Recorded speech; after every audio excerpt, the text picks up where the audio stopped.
Hi everyone, Dr. David Kulla here with Synergy Wellness in New York City. So I have done one or two videos on the BackPod, and I want to reiterate what I have been saying. For those of you using the BackPod that have scoliosis, or if you don't know you have scoliosis or not, using the BackPod is going to make it worse. And we have a situation here where we have a gentleman here who has scoliosis. It's not severe, but he has a thoracic scoliosis that shifts to the right. So the convex side of the curve is on the right side. And he bought the BackPod. He's had costochondritis on and off for years. It started out after doing heavy dips. Okay, and that's definitely something that can aggravate it. Dips or doing bench press.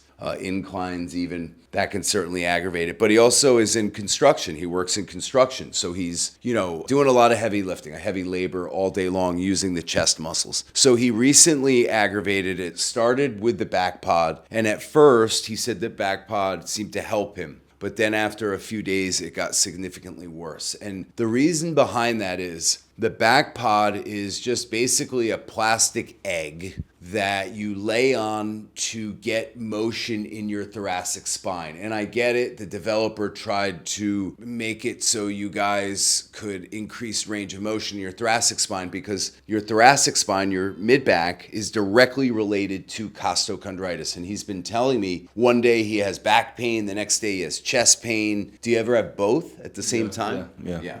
It radiates from chest to back. Okay, so it radiates from chest to back. Other people describe it as radiating from their back to their chest. Either way, it doesn't matter. They're related. They are definitely related. And again, if you guys are new to this channel and you have costochondritis, make sure you watch my playlist. I have probably 40 or so 50 videos just on costochondritis. But the ribs wrap around and attach to your thoracic spine and then wrap around here and attach to the sternum. Okay, and except for the bottom two ribs, they float. They don't connect to the sternum.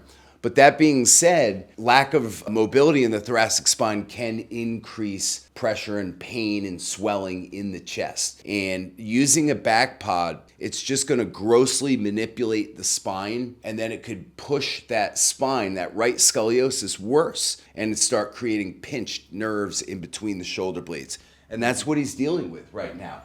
So if you have scoliosis, a curve to your spine, stop using the BackPod. Okay, that's like a really, like using your buddy to lock arms and crack each other's back. That's not chiropractic. Go see a chiropractor, especially if you have scoliosis with costochondritis. If you correct the scoliosis, you will correct the costochondritis. But if you are older and you know you're not going to correct the scoliosis, it's just not, it's going to take years to do that. You can still correct the costochondritis and mitigate the risks and give the patient certain stretches to counteract or counterbalance that scoliosis and the musculoskeletal imbalances that are in the spine there, which we're going to do with you.